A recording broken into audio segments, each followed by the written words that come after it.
Hi, my name's Mel and welcome back to my channel Bookish Bronnie. So today I've done a few summary videos on Stephen King books that I've really enjoyed and wanted to talk about more in depth. But I'm actually going to do my first summary of a non-Stephen King book today. So when I did my October spooky reading list, I had put on there that I was going to read Interview with the Vampire by Anne Rice. And it was one of the last books that I covered in October, and last but not least is what I should say, because this was a 5-star. We had 3 5-stars from the October reading list and this was one of them. And I'd say that out of those 5 stars, this is probably the one that I enjoyed the most. So I think that this is definitely the top book from the October reading list.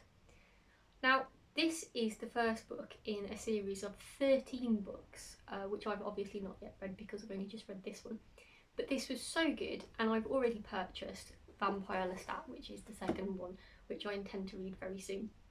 And I thought they would be really, really good to do a summary of Interview with the Vampire, and then maybe if Vampire Lestat is as good, we can do the same with that, and we can actually go through the series together, looking at these books in more depth.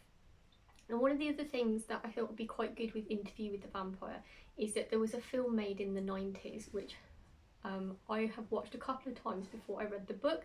So I thought it would be good to also go back to the film and look at where there might be some differences, so we can sort of see how to really interpret this, because I felt like that I got some stuff from the film that I didn't necessarily get from the book, and then I got some stuff from the book that I didn't necessarily get from the film. And then when you actually looked at both of them together, then I got a more complete picture of Louis as a character. So Louis is the main character in this book. Now, the book was published in 1976, whereas the film came out in the 1990s. And the general premise is that Louis, who is the main vampire in this, has sat down with a news reporter, and he's telling the news reporter about how he became a vampire and what he's done in the several hundred years since he became a vampire. In the film, we sort of feel that this is set in the 90s. Now, we don't really see much outside of the room that the interview is going on in until towards the end of the film. But you sort of get a sense that the interview is being held in the 90s. But obviously in the book this can't happen because the 90s haven't happened yet, it's been set in the 70s. So that's probably the first difference, I would say, although that's a really marginal difference, but just one I thought I would point out. So the film doesn't really entirely make it clear which century this is happening in, but in the book we learn that this is happening in the 18th century to begin with. And the story obviously has to start off with Louis being turned into a vampire in the first place. So he's 25 years old, we learn in the book, when his change happens, and Lestat, who is the other main vampire in this novel, turns Louis. And he turns Louis with Louis's agreement. So Lestat asks him, you know, does he want this? And Louis going through a depression, and he agrees to eternal life. Now, here's one of the key differences, I suppose, between the book and the film, where we start off. So in the film, we understand that Louis's partner or his wife has died, and she seems to die during childbirth, if I remember. And there's nobody else living on the plantation with Louis. So obviously he has all the workers on the plantation, and they continue to work plantation. But from a family perspective, there's just Louis and his wife who dies. This is a little bit different in the book. Louis actually lives on the plantation with the rest of his family, like his mother and his sister and his brother. And it is actually his brother who dies in the book, and that is actually what sends Louis into this spiralling depression, where he eventually agrees to sort of end his life and take up an immortal life. After he is actually turned in the book, his sister and his mother continue to live on the plantation for a little bit, and then eventually his sister marries and moves, and his mother dies. And one of the other key differences that I got from the book that you do not get from the film is that Lestat has a father who is still alive, and so he actually moves into the plantation with him and Louis, and him and Louis have dinner with him every night. However, his father is blind, so his father can't see the fact that they don't eat the food that he's eating, and they just sort of pretend to eat by running their cutlery up and down the plate to make noises. And his father is none the wiser. So this is sort of an interesting point that Lestat has a father, because it means that Lestat is also around about the same age as Louis as a vampire, in order for him to have a father who's still living. And it also means that Lestat can't have been a vampire for very long. You know, he can't have lived more than a normal human life, you know, and he looks around about the same age as Louis. He looks like he must be about 25 or so. So I think that that's a key point to remember, because one of the themes throughout the book and the film is that Louis gets frustrated with Lestat because Lestat won't give him any information on how to be a vampire. You know, Louis wants a lot more from Lestat than what Lestat is able to give him information-wise. And I think that in the film, you know, you think that Lestat is holding something back from Louis, but actually in the book you can now see, well, maybe Lestat actually doesn't know the answer to these things. Maybe he's not giving Louis that information because he genuinely doesn't know it himself. Okay, so I think that's one of the key things that I picked up on there. And another thing that I've picked up on is you know, in the book when Lestat says to Louis that he wants his father to move in, and that he was actually looking for a place to live so that he could move his father in there. And we also learn that Lestat is really bad with money. He knows how to spend it, but he doesn't know how to make it. Now in the film we never really know how they're living. Like, we know that Louis had a plantation, but we don't really know how he continues to make money, because obviously he burns that plantation down in the film, and you never see them going out to work, so you're a bit unsure. And Lestat is very nicely dressed, so you think, where's he getting his money from? We learn from the book that actually Louis does a lot of investment banking. So he does own the plantation that he's on, but he also owns a lot of other land and properties, and he rents those out and he makes investments, and that's how he makes money. So when he actually burns the plantation down in the book and in the film, you know, that doesn't mean that he has no means to make money. He still has plenty, and he doesn't really have to actually be present in New Orleans to do that. He can make those investments from anywhere. So that actually explains how they're living a lot better when you've actually read the book. You know, in the film it's not really very clear.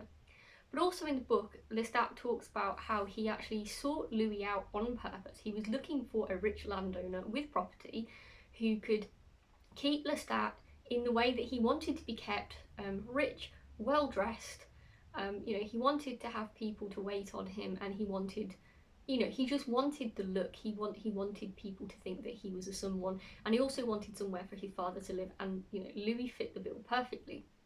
So although Louis consented to becoming a vampire, Lestat actually did his homework and hunted Louis down as well, because he wanted Louis to be a certain type of person, which also indicates that Lestat wanted to spend time with Louis after he'd actually turned him into a vampire, and didn't just want to turn him and then go off and do his own thing necessarily.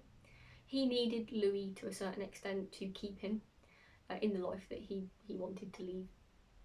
And I think it's important also that Lestat wanted to house his father and wanted to look after his father until the end, because we can actually see a little bit of a human side to Lestat there, that he actually in some way cares about his family. Now he's not very nice to his father in the book, and it does grate on Louis a little bit about how Lestat talks to his dad, but if Lestat really didn't care about his father, then he would have probably drained his blood and finished him off like a long time ago, and he wouldn't have bothered about, you know, trying to move him into a nice house and making sure that he was comfortable and that he was well fed. So we do see a little bit of a human side to Lestat in the book, which we don't really see in the film. And I think those are some key differences to the start of the book, which really made me understand Lestat's character a little bit better, and then maybe also later on Louis's character when you get to the end of the book and you sort of do a character assessment of Louis. Now, so we start off where Louis has suffered a loss in both the film and the book, although for different reasons.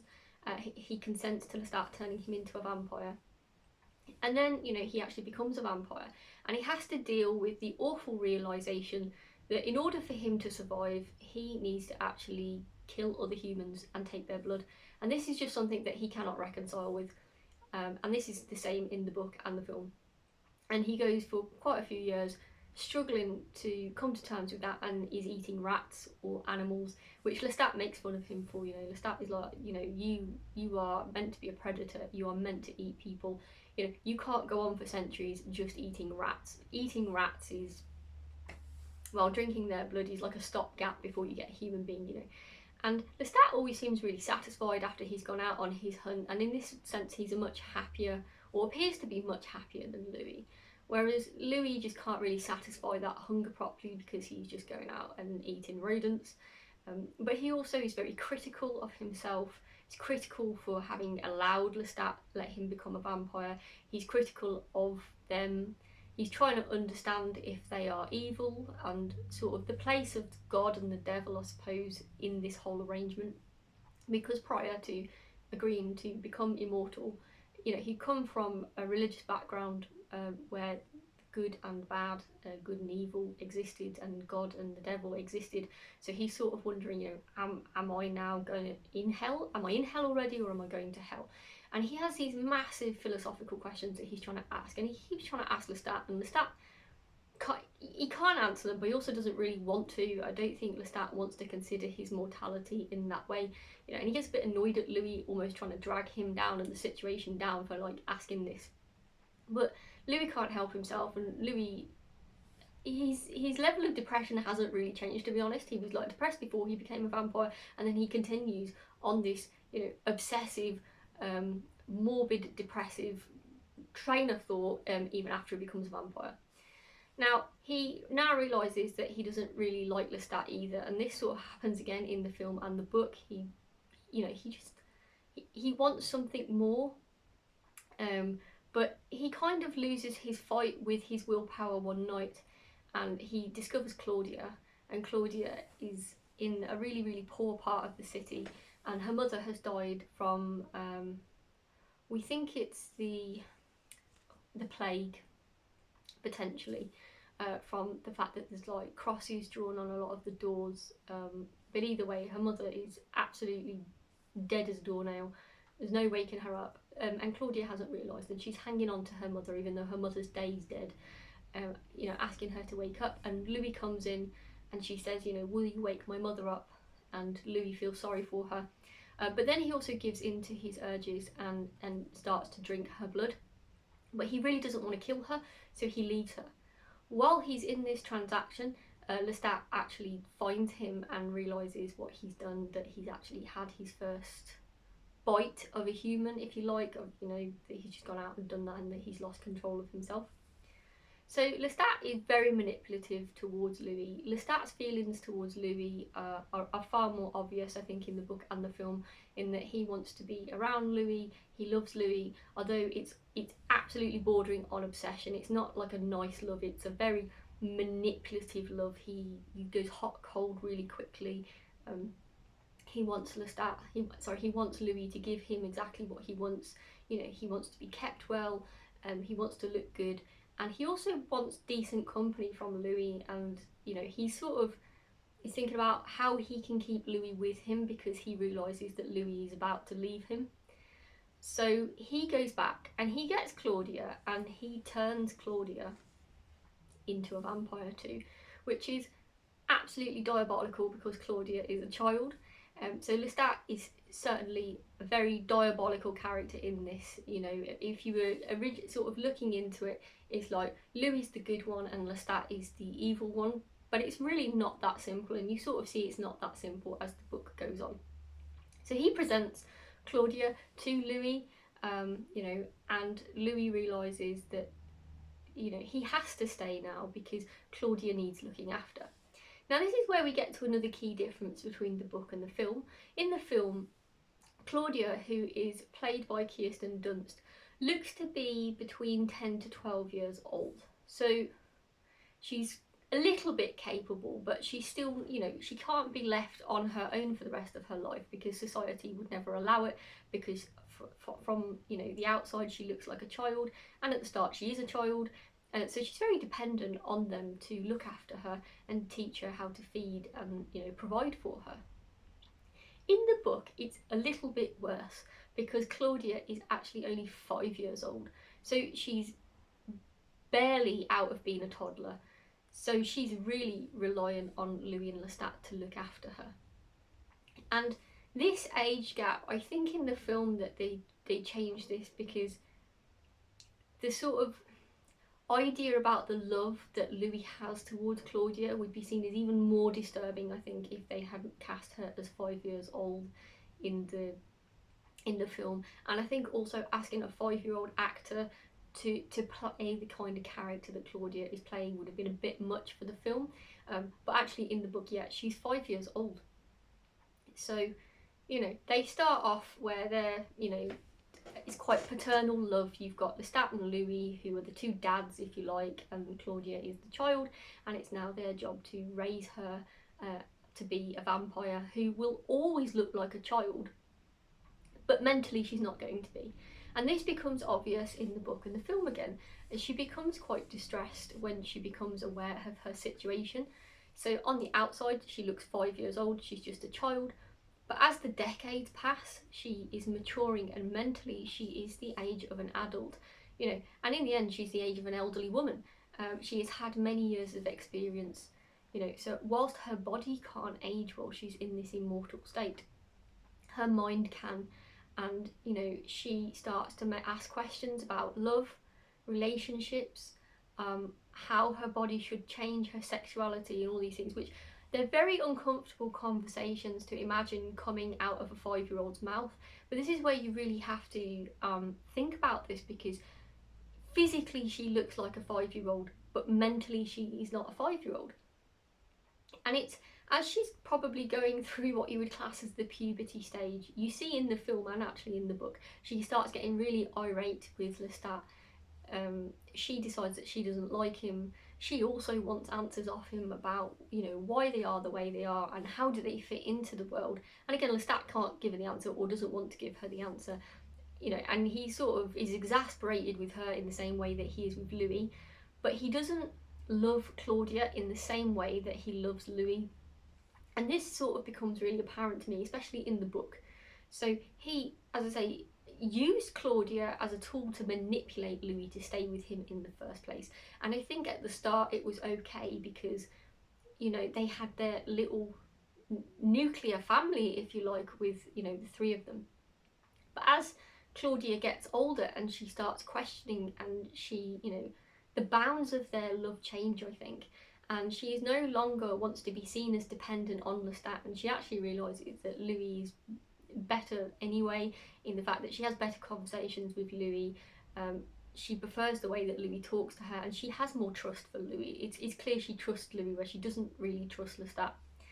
And obviously the fact that Claudia has now a developing relationship in a way with Louis, where yes, it's a paternal relationship in that Louis is, you know, needs to care for Claudia to a certain extent to make sure that the world doesn't eat her up because she's seen as a child.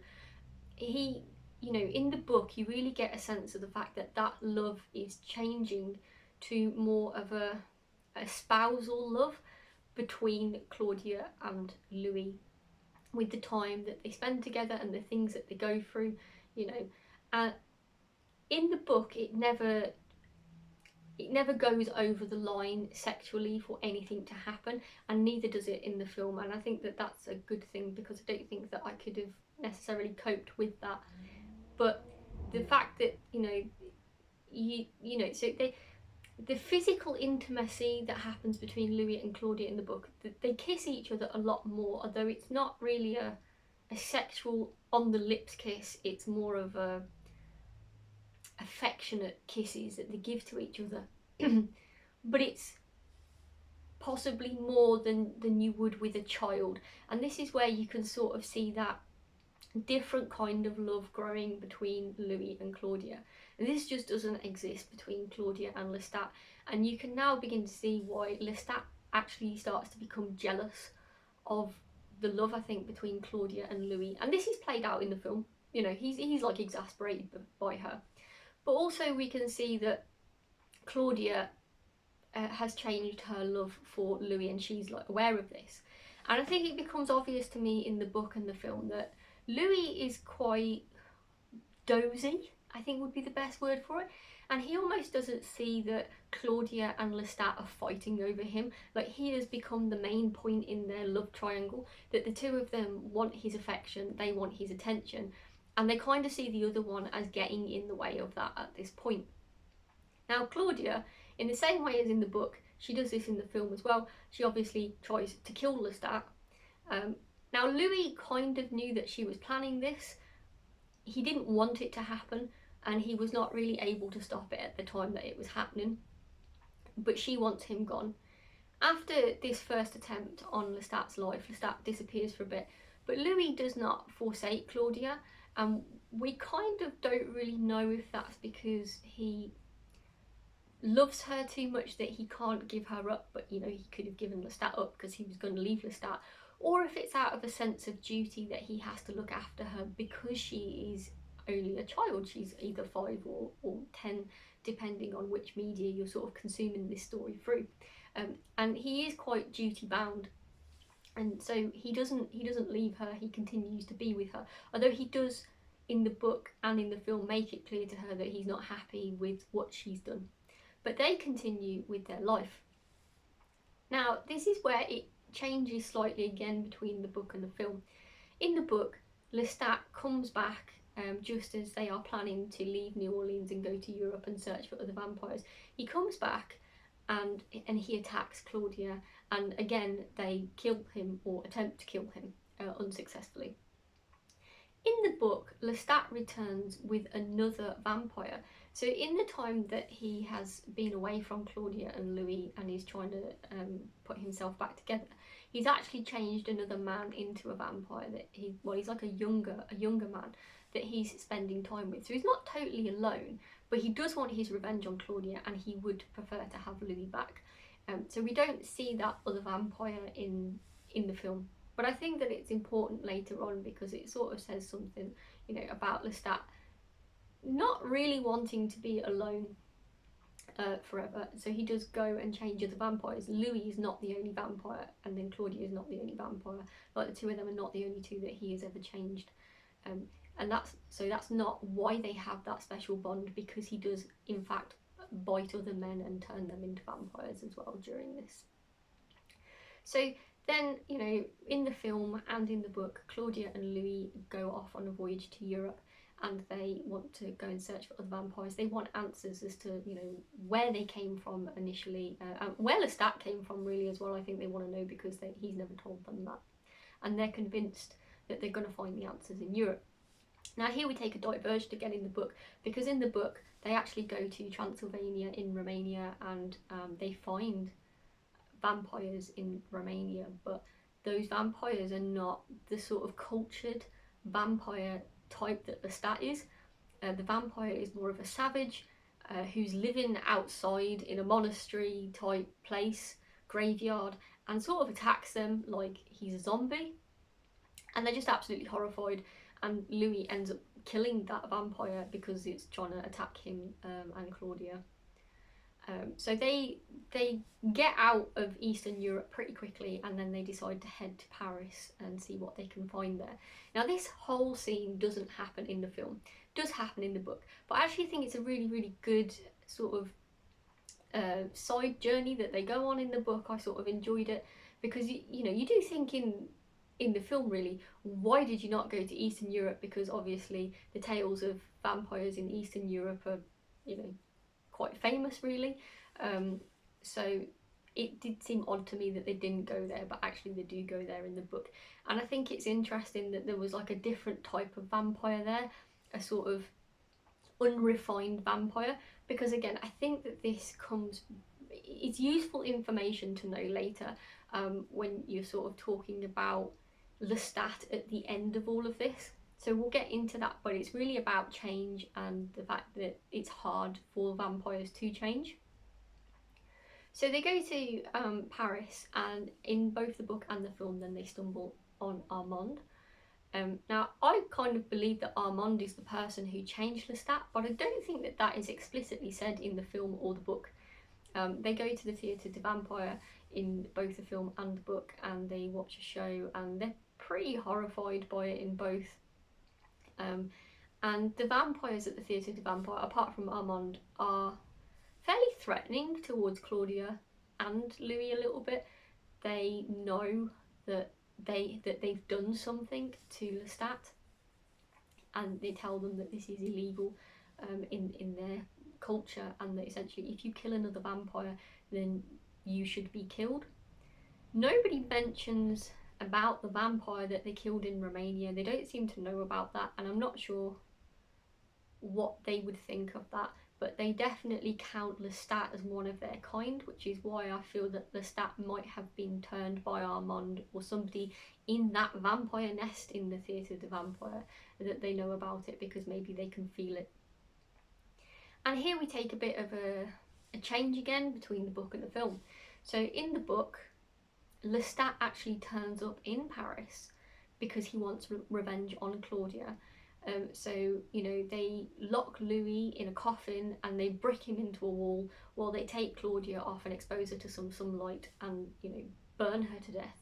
And she's utterly gone after that. This happens in the film and it happens in the book. But in the book, it seems to be Lestat that's actually directing that, whereas in the film, Lestat doesn't come anywhere near Theatre Vampire. We have not seen him at this point. We don't actually know if he's still alive or not. In the book, we learn that he has indeed lived through the second attempt to kill him from Claudia and Louis. So after this, Claudia is done away with. But in the lead up to this, Claudia was pretty stressed out because she sensed that actually Louis might be about to leave her. She's very, very sad about that, and she'd asked Louis to change another human into a vampire for her so that somebody would be there to care for her and she would have some company. She was absolutely convinced that Louis was in love with Armand. Now, this also does happen in the film, and Louis sort of was like, no, I'm not in love with Armand, you know, it's not a big deal. But in the book, Louis really talks about how he is in love with Armand and how he's thinking about leaving Claudia. So, whilst it's seen as she's sort of over-exaggerating a bit in the film, it's not actually the case because in the book it sort of talks about it. And that is what essentially drove Louis to change this other person, this woman, into a vampire. Unfortunately, when Lestat comes to have his revenge on Claudia, the lady that had been changed into a vampire mere days before to look after Claudia is also killed during that revenge plot. But this love that Louis has for Armand is quite an important plot point, and as I said, doesn't really get picked up in the film but does get picked up in the book. So after Claudia has been killed, same as in the book and the film, Louis warns Armand to get out of the Theatre de Vampire because he's going to have his revenge, and then he goes and burns the entire place down. Now, in the film, we don't really see where Louis goes after that. It sort of cuts back to, I think it's New Orleans that he's gone back to for the interview. And then you sort of see him many, many years later going to a crypt to find Lestat. But in the book, Louis actually goes off with Armand and spends many, many years with Armand. They are both in love. However, you would think at this point, because Armand is the first person that Louis has actually declared his love for, so he never really was in love with Lestat. He was sort of impressed with Lestat, realised pretty quickly that he didn't like him, and then he was indebted in a way, like out of duty. He loved Claudia and looked after her, but he was never properly in love with her. And now he's met Armand and he was properly in love with Armand, and now he can actually carry on his life with Armand, and it would seem that, you know, Claudia is no longer an obstacle to that, and Lestat has disappeared from Paris back to New Orleans off the face of the earth. So you'd think now that Louis could be happy, he could enjoy his eternity with the man that he loves. No, this is not Louis. Louis starts to resent Armand in the book, and he doesn't really spend quality time with him, just starts finding reasons why he's got a problem with him. And in the end, in the book, Armand actually leaves Louis, because, you know, Louis is just not the man that he thought he was. He's not the man that he initially had that spark for and thought, yes, I love you and I'm, you know, going to walk away from the Theatre de Vampire for you. So after Armand has left Louis decides that he's going to return to New Orleans, and he smells out in a house Lestat. Now, this is a difference again between the book and the film, because in the film he does also smell out Lestat and finds Lestat in a crypt, and it's a similar scene in a way in the book. However, in the book, Lestat is with another man that he's also turned into a vampire, whereas he's completely on his own in the film. And in both of them, Louis arrives and Lestat is like begging Louis to return to him, to be with him. And in both times, Louis is like, no, I came to see if you were all right, but I don't want anything to do with you. I'm getting on with my own life. And Lestat is absolutely distraught on both occasions. And I think it's here that we can really understand the depth of Lestat's obsession with Louis. He's obviously had that obsession from the moment that he met him, especially as he went out and changed a very young child into a vampire who could never have a hope of growing up properly, stuck forever immortal in a child's body, absolutely villainous behaviour. Then he goes off and kills Claudia from under Louis's nose. You know, so he's done all of these things to try and capture Louis's attention, and Louis is just like, no. But we see that Lestat really did have feelings for Louis, and in a way it's quite sad, obviously, that they're never going to be reciprocated. And it's not just, I don't think, about him being alone, because he is, you know, Lestat has changed other men into vampires over the years. We see 2 of them in the book already, and we don't know if there are any more in between. So he has company, he has people to talk to, other vampires, but they are not Louis, and he's always begging for Louis. And in the book, you know, the vampire that's sort of with Lestat at the time is like, oh, are you returning, sort of thing, like the famous Louis that Lestat is always talking about. So Louis remains really, really important to Lestat. Now, there's a couple of points here that I want to pick up on. So we see in the film that Lestat is really having a hard time with the lights from a helicopter that's outside of the crypt, and he's shielding his face and he can't cope with that. Now, in the film, I wasn't really sure what the issue with that was, and if it was just that after the several attempts on his life by Claudia and Louis, if essentially he had just retreated thinking everything was going to hurt him, and he'd been in that crypt for like over 100 years or so. Like, no, you know, I just didn't know the answer to that.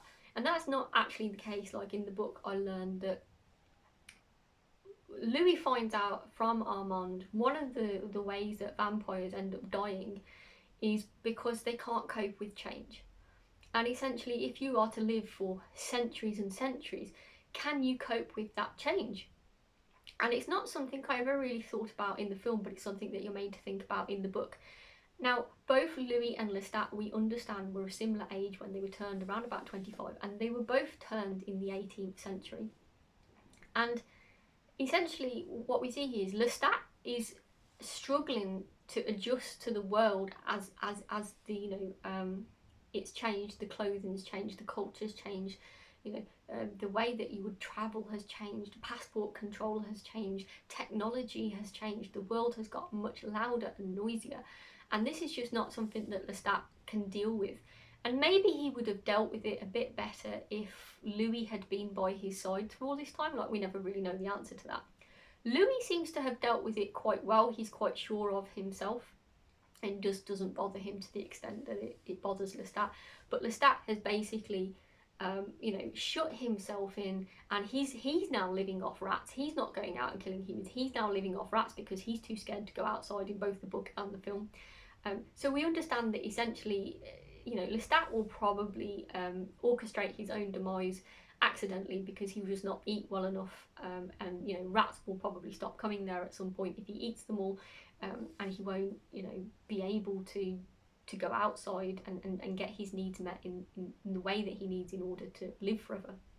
So it's weird to think like ways that you could kill an immortal person, but this is one of the ways that Armand says that vampires usually end, because they just can't cope with that change. And I think that that's a really human trait to give to a vampire. So I think it's interesting that Anne Rice did that, because human beings adapt to change all the time. Like, the world is constantly changing, like we have to. But it's obviously, you know, a change within a small window, if you like, within the world. So, you know, the average human being is probably going to live to about 80 years old, and they have to adjust to change, you know, just change over 80 years.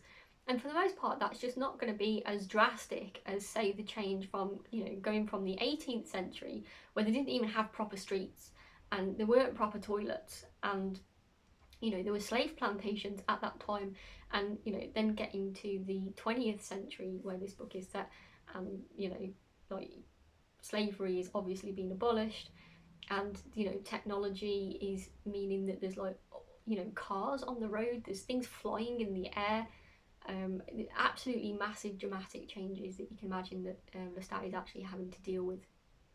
So I think in a way that that humanises Lestat a bit, and it does, I think, from the book make me feel a bit more sorry for him. I think in the film, you know, you see that Louis is sorry for the way that he is, and whilst he's sort of constantly mooching about and a bit depressed about it, you can sort of see, you know, he's a good person. Morally, he wants to do the right thing, and Lestat just does whatever he wants. You know, nothing is holding him back. He kills when he wants, he eats what he wants, he takes what he wants, he manipulates people, and all in all, the film makes him out not to be a very nice person. So when you get to this end, the scene where he's sort of all holed up in this place all by himself and he kind of seems like he's dying, you don't really feel that much sympathy for him, to be honest. But my feelings about this did actually change after I read the book, because it sort of occurred to me that in the book we learn from the beginning that Lestat hasn't really been a vampire any longer than Louis. He doesn't really have the answers to anything, I don't think. I don't think he's actually holding back from Louis, I just think he doesn't have the answers. He tried to look after his father until his father died, which is quite a human thing to do. He fell in love, and whilst that love was wildly obsessive with Louis, he was in love. He's very kind of like, you know, I tell you how I feel, this is what I want, I'm going to go and get it, you know, I'm going to do what I want to do, which again, in a way is wildly human, you know, like to just go and do what you want. You know, you feel hungry, you go and eat or whatever, and he's not trying to police himself in the same way Louis is. I think actually in a way Lestat's a bit easier to read because he's very open about, this is what I want to do, you know, and this is what I think of people, you know. So we sort of have that aspect to him, and he's not immune to jealousy either. He was obviously jealous of Claudia. So then if we look at Louis and we look at how Louis is in the book, we start off at the beginning of the book and Louis doesn't actually have a partner, like a girlfriend or a wife or anything like that. He has a brother, and that brother dies because the conversation that he has with him, he actually laughs at his brother out of the room and his brother falls down the stairs and dies. He then agrees to become a vampire but spends, you know, centuries being depressed about the fact that he's a vampire, moaning about, you know, that they're evil and that they shouldn't take life, yet he never actually does anything about getting rid of himself or, you know, stepping into the sunlight, let's say, or whatnot. So he still persists in this life that he's absolutely convinced is wrong and evil. He permits Lestat to turn Claudia, who is a child, into a vampire, which is really a sort of terrible thing that Lestat has done. But in a way, Louis was complicit in that act to a certain extent. Yes, he is duty bound and he looks after Claudia for quite some time, so that's probably a good side to him. But he never really loved Lestat, he never really loved Louis. He's quite a cold fish in that sense. He then has the opportunity to spend the rest of his life with Armand, which he professed to love, and yet he's still miserable. You know, he actually doesn't give Armand what he needs in their relationship. He's standoffish and, you know, he just seems to want to push everybody away. And then when he finds Louis again at the end, you know, he just sort of dismisses him. He can see that Louis is struggling to be alone and actually would rather be with him, and he just sort of brushes him off like a bit of a pest, to be honest. He doesn't really spend any great deal of time with him. He just kind of goes in, looks at him, and he's just like, oh, well, you're still there, and then he leaves. So I think that by the time I got to the end of the book, my feelings towards Lestat and Louis had changed. I actually didn't really feel any sympathy for Louis. I thought he was a bit of a miserable character, to be honest, and the kind of person who, even if they get what they want, they're just never happy. That to me is Louis. Whereas Lestat has done some crazy mad things throughout his life, and okay, he's manipulative, and I probably wouldn't want to know him in my real life, to be honest, because he's an utter narcissist. But, you know, he's easier to understand in the sense that he loves and he hates and he gets jealous, and you don't really see that with Louis. So I actually think Lestat is more human than Louis, even though you kind of led to believe in the film. I think that Lestat is like the quintessential elegant vampire, and Louis is just playing at it. And actually I think that Louis is more cold and possibly more calculating than Lestat, so potentially could be a better vampire, if you like when it comes down to it. So I think I don't really have too much more to say, but I did find that my understanding of the story when I read it was much greater, despite the fact I've watched the film Interview with the Vampire probably about 4 or 5 times over my life, and it's a film that I really like. I really love it. And I think when I was reading the book, I was still imagining Louis as Brad Pitt, and I was imagining Lestat as Tom Cruise, and Claudia. It was quite hard to imagine Claudia as Kirsten Dunst, because obviously Kirsten Dunst was playing Claudia as an older character, so that was a bit more difficult. But I just think that, you know, Tom Cruise and Brad Pitt in the film, to me, they are Lestat and Louis, so that didn't change for me in the book. I don't know what would have happened if I'd have read the book before I watched the film, but obviously that didn't happen that way around for me. But I don't think that, you know, I wasn't bored reading the book. I didn't think that the film had completely set it all out. There's enough difference in the book that you can enjoy reading the book, and you get some surprises with some turns of the story that are different, and I think actually you begin to understand the story more. I would say that actually reading the book and watching the film one after the other is a perfectly fine combination to do. I don't think that you get bored in either from doing that, because they are just that little bit different from each other to make that okay. I don't think that I have a preference. Probably if I'd have read the book first, I'd have said I prefer the book over the film, but I think because the film is kind of set in canon for me of Interview with the Vampire for so long, and then I've actually come along and read the book afterwards, I actually find both of them really good sources of entertainment, so I don't really have a preference over the two. However, I am really excited about the fact that this is just the first book in a set of 13 books, and the next one is about Lestat, because all the time when I was watching the film when I was younger, I did think Lestat is a really interesting character and I'd really like to know more about him. I feel that, you know, by the time you get to the end of the book and the film with Louis, you're done with Louis. You don't really care to know any more about Louis. You know, he's not that much of an exciting person really. He's just a boring person mooching around, being sorry for himself that he's a vampire or he's not a vampire, like whether he's mortal or immortal.